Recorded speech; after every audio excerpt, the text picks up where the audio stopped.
Immerse yourself in the profound insights offered by Father Chuck Belmonte as he delves into daily reflections on various gospel passages from the Bible. January 22nd, Monday. With 2 verses of difference, St. Matthew indicates 2 of the names that the Holy Child born of the Virgin will receive.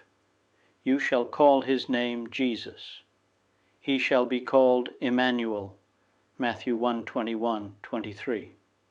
There is no opposition between the 2 names, because the name announced by Isaiah, Emmanuel, is the prophetic name of Christ, and the name of Jesus is his proper and personal name.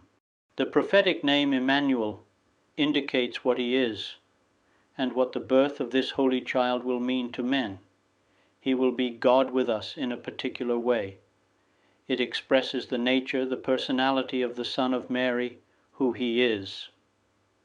The prophecy of Isaiah proclaimed before the distrustful Ahaz, 5 centuries before the advent of the One, announced in it, "Behold, a virgin shall conceive and bear a son, and they shall call his name Emmanuel, God with us," is 7:14.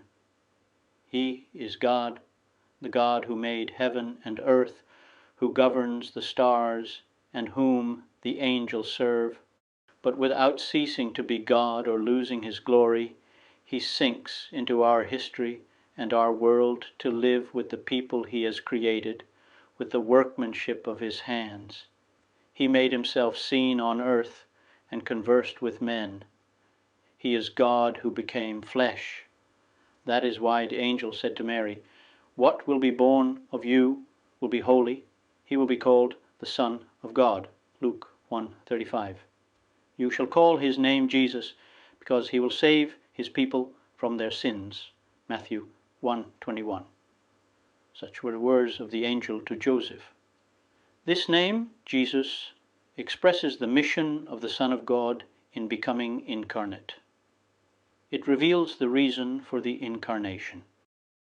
Jesus in Hebrew is called Yehoshua, short Joshua, and means Yahweh saves, God saves from the sickness of sin. And who can forgive sins but God? That is why Jesus forgave them, because he was God, and that is why he had become incarnate to save us, and there is nobody else can save us.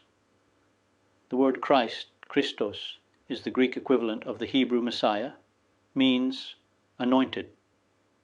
According to the Old Law, priests, Exodus 29:29, Leviticus 4:3, Kings, 1 Samuel 10:1, 24:7, and prophets, Isaiah 61:1, were supposed to be anointed for their respective offices. Now the Christ, or the Messiah, combined this threefold dignity in his person. In the New Testament, the Apostle Peter proclaims Jesus to be the Christ, Jewish Messiah. Jesus not only accepts the titles Christ and Son of God, but declares the proclamation a divine revelation by stating that his Father in heaven had revealed it to Peter, unequivocally declaring himself to be both Christ and the Son of God. I would be delighted to extend another invitation for you to join me tomorrow, embracing the opportunity to once again immerse ourselves in the uplifting wisdom of Father Chuck as he guides us on our spiritual journey in faith.